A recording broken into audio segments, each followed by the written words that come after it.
కొత్తగా కట్టబోయే company construction కోసం స్థలానికి వెళ్ళిన కౌశికికి పెద్ద షాకే తగులుతుంది. అసలేం జరిగిందంటే కౌశికి పనులు చేయించడానికి వెళ్తుంది.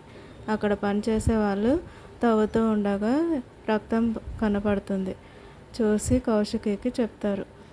వాళ్ళు తవ్వే గుణపానికి రక్తం అంటూ ఉండడంతో జాగ్రత్తగా చూడండి అని కౌశికి చెప్తూ ఉంటుంది. వాళ్ళు చేతులతో తీసి చూసేసరికి అక్కడ ఒక అమ్మాయి శవం కనపడుతుంది. దాంతో అది చూసి షాక్ అవుతుంది కౌశికి.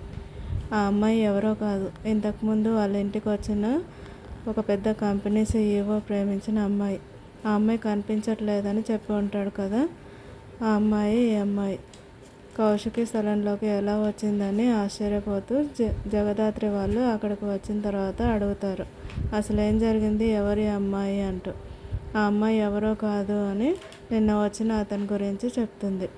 దాంతో ఇదంతా ఎవరు చేసుంటారని ఆలోచిస్తూ ఉంటుంది జగదాత్రి. అప్పుడే దివ్యాంక గురించి ఆలోచన వస్తుంది. దివ్యాంక కావాలని చేసుంటుంది అని అనుమానిస్తుంది జగదాత్రి.